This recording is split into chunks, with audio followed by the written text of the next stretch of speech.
Vamos começar a nossa demonstração e vamos verificar alguns parâmetros de configuração de máquinas virtuais. Vou criar uma nova máquina virtual aqui para vocês verifiquem. Vou clicar aqui em Next. Bom, nessa parte aqui eu posso especificar qual que é o nome que a máquina virtual vai ter. Então, esse nome não quer dizer o nome do computador da máquina virtual, tá? Isso é uma informação bem importante. Na verdade, isso aqui é o nome que eu quero que apareça na minha console de gerenciamento. Então, eu vou colocar aqui, eu posso colocar um nome qualquer, um nome que seja fácil para achar a máquina e poder identificá-la entre as demais, tá ok? Então na console aqui do Hyper-V, ele vai ter várias máquinas que você vai criando. Então eu vou colocar um nome aqui qualquer, tá ok? E eu, se quiser, eu posso mudar o diretório onde ele vai salvar os arquivos dessa máquina virtual. Então eu posso de repente colocar num outro disco, que é interessante por questões de performance, e assim por diante. Posso colocar num outro diretório, não importa. O ideal é até mesmo que seja um outro diretório separado, um outro disco, tá? Perdão, para que seja uma performance melhor ainda. Vou clicar em Next. E aqui eu vou falar o seguinte: quando eu quero alocar o meu servidor, ele tem, vamos supor que ele tenha 12 GB de memória. Daqui eu vou falar desses 12 GB, quanto eu quero de memória reservada para a minha máquina virtual. Então eu estou reservando 512. E aqui eu vou escolher qual que é a rede que eu vou utilizar. Então aqui eu posso escolher as várias redes que eu já tenho criado antes, tá ok?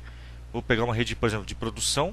E aqui é um detalhe interessante, ele vai criar um novo arquivo VHD para ser utilizado posteriormente. Eu posso taxar isso aqui depois, posso configurar posteriormente, ou posso mandar criar agora e eu posso falar o tamanho que eu quero. Por exemplo, eu quero que ele emule um disco de 300 GB.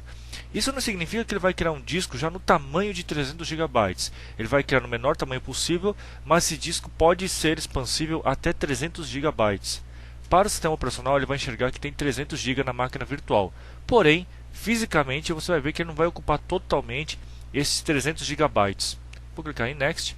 E aqui é um detalhe interessante, eu posso escolher já, se eu quero já instalar o sistema operacional, eu posso falar o seguinte: como eu já estou instalando agora, eu posso escolher para que ele faça boot por um flop disk, né, um arquivo que emule um boot pelo flop. Como também posso fazer o boot, a instalação através de um CD-ROM. E aí eu posso pegar tanto o meu DVD ou meu CD da máquina física, ou pegar um arquivo ISO, né, um arquivo de imagem. Então no meu caso aqui eu já tenho um ISO já feito de Windows Server 2008. Eu posso selecionar esse arquivo ISO, tá ok? E o que vai acontecer é que a máquina vai utilizar esse ISO como se fosse o CD-ROM dele. E aí eu posso fazer a instalação do sistema operacional, tá ok? É bem simples o processo. Então aqui eu posso selecionar o ISO ou pegar a minha mídia física para fazer isso. Clique em Next, ele me dá um leve resumo do que ele vai fazer. Eu posso deixar marcado para que ele já inicie a máquina virtual acabando este wizard, né? Acabando este tutorial. Então eu clico aqui para finalizar. Ele está configurando a máquina virtual e já iniciou ela. Então o que está acontecendo agora? Ele está fazendo o boot da máquina virtual e já está começando a instalação. Por quê? Eu configurei para que ele utilize aquele arquivo ISO como o CD ou DVD da máquina. Como eu já tinha uma instalação de Windows 2008, ele já está seguindo a instalação, tá ok? Prontinho, eu caí aqui na console. Então aqui é o processo de instalação normal do Windows 2008. Eu escolho qualquer língua, teclado, né? Mando instalar agora a máquina virtual. E aqui, como estou instalando no 2008, eu quero instalar, por exemplo, uma versão Enterprise, né? Você não podia instalar um Core, um Data Center e o que for. Aqui vem o termo de licenciamento, né? Então reparem que o processo de setup é igualzinho ao que eu estivesse fazendo numa máquina física mesmo, né? É bem interessante. Aqui eu escolho qual que é o disco que eu quero utilizar. Vejam, ele está listando 300 GB, né? Que foi o tamanho que eu defini anteriormente. Porém, ele não está ocupando no host físico, no servidor de virtualização. Esse arquivo não tem 300 GB, mas ele pode chegar até 300. Eu vou desligar aqui a máquina virtual aqui um pouco, porque nós vamos aproveitar só para vocês verem que o setup funciona, é transparente para uma máquina, tá ok? Esse processo é bem simples. A máquina virtual ela não tem consciência de que ela está rodando no ambiente virtualizado, tá? O processo de instalação não muda nada em relação a outra. Então eu vou falar o seguinte: aqui eu tenho uma outra máquina virtual aqui que está desligada, né? Vocês podem verificar que quando ela está desligada, você tem uma tela de preview. Vou criar uma outra máquina virtual, só que vou fazer um processo diferente de instalação. Então vamos lá. Aqui eu vou escolher novamente o nome que eu quero da minha máquina virtual. Vou colocar como Windows Server 2008 aqui, tá? Vou pegar uma instalação de Server Core que eu já tenho feito já. Então vamos lá. Aqui eu posso também mudar o diretório padrão, vou utilizar o mesmo. Quanto eu quero de memória para essa máquina virtual? Então, por exemplo, está com 256, vamos deixar com 256 mesmo. E aqui eu vou configurar a parte de rede dessa máquina virtual. Qual que é a rede? Então vou selecionar uma rede de teste. É como se fosse um outro switch virtual. E aqui eu faço o seguinte: em vez de criar um novo disco, vou pegar uma instalação que eu já tenho feito já. um outro VHD. Então eu já tenho uma instalação que já está feita já com 2008. Esse processo que vocês estão vendo, vocês podem utilizar também quando vocês criarem máquinas virtuais pelo Virtual PC e o Virtual Server e quiserem trazer para o Windows Server Virtualization, para o Hyper-V. Tá ok?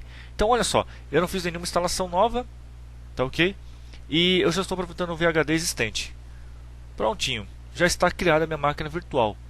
O que ele vai fazer agora? Bom, eu aproveitei um VHD existente. Eu posso clicar aqui, verificar algumas configurações. Por exemplo, o que eu posso fazer? Enquanto a máquina está desligada, você pode adicionar e remover componentes para a máquina virtual. Então, posso adicionar uma placa de rede, posso adicionar uma controladora, assim por diante. Posso configurar qual que é a rede que vai utilizar. Enfim, muitos parâmetros você só consegue mudar na configuração da BIOS da máquina quando a máquina está desligada. Posso escolher também qual é que vai ser o boot da máquina, qual que é a preferência. Então, quero que ele faça o boot não pelo DVD, mas direto pela IDE primeiro. Então, aqui é a sequência de boot. Posso mudar a quantidade de memória RAM reservada, depende, eu quero que seja mais. E eu posso fazer o seguinte, eu posso mudar a quantidade de reserva feita desta memória para o sistema operacional. Tá ok? Então isso aqui é um detalhe bem interessante. Você pode não precisar reservar 100%. De repente eu quero reservar somente, sei lá, do meu servidor, já quero deixar reservado já 75%. Eu posso mudar esses parâmetros de configuração. Tá ok? De repente essa máquina virtual não vai utilizar 100% da memória, mas eu quero deixar aqui pelo menos reserve X% para essa máquina virtual. Então é aqui que você estaria configurando esses parâmetros. Lembre-se que esse parâmetro é um dos parâmetros que você não consegue mudar se a máquina virtual estiver ligada. Tá ok? Então é bem importante tomar esse cuidado. Em processadores aqui eu posso alocar quantos cores ou quantos núcleos eu quero para a máquina virtual. Tá? Então isso aqui pode mudar bastante. E eu posso falar também, configurar quando eu quero fazer a reserva de processamento. Isso aqui é muito interessante porque muitas vezes você quer evitar que a máquina virtual não use 100% da CPU e ela possa congelar e assim por diante. Então posso falar quanto eu quero dar de processamento, limites e assim por diante. Tá? Isso aqui é um negócio muito legal. E também você pode definir o peso. O peso na verdade não é um parâmetro que você define quanto ela tem de prioridade no servidor. Bom, aqui eu posso mudar novamente as configurações da parte de rede, né? De repente eu quero mudar um outro parâmetro, quero colocar, por exemplo, um VLAN ID, que nem é o caso. E eu quero falar o seguinte, olha, essa placa de rede vai usar o VLAN ID 12 ou 15, não importa. Então reparem que é bem interessante que você pode, se você configurou errado a parte de física, de hardware, você pode alterar depois sem nenhum problema, tá ok? Inclusive adicionar novos componentes no servidor, aumentar a memória, e assim por diante. Posso definir também o seguinte, como é que eu quero que eu faça o start da máquina virtual. De repente, eu não quero que quando eu estou ligando a minha máquina virtual, eu não quero que ela já saia já rodando. Eu quero que ele espere um tempo, um delay, para que ele possa começar a estar funcionando, para que as máquinas virtuais possam se conectar nele e assim por diante. Então você pode definir uma série de critérios que podem acontecer com a máquina virtual, quando ela é desligada, quando você está ligando ela, se houver uma falha, eu quero que ele faça tal coisa, assim por diante. Então, por exemplo, como é que eu posso criar uma ação de stop, né? Quando eu paro o servidor de virtualização, o que eu quero que ele faça? Não, eu quero que, antes de desligar o servidor físico, eu quero que ele dê um shutdown na máquina virtual, ou simplesmente desligue, ou dê um save, né? Ele salva a memória da máquina virtual em disco e assim por diante. Isso aqui é muito importante, o pessoal está configurando, principalmente a parte de shutdown, porque ele faz um shutdown limpo da máquina virtual. Você pode também escolher o save, né? Que é salvar o que está na memória.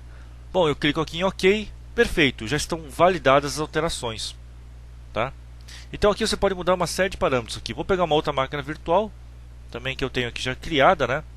E aqui eu posso configurar. Reparem que quando estou fazendo o boot, estou ligando ela. Eu também tenho uma janela de auto preview de que está acontecendo com a máquina virtual.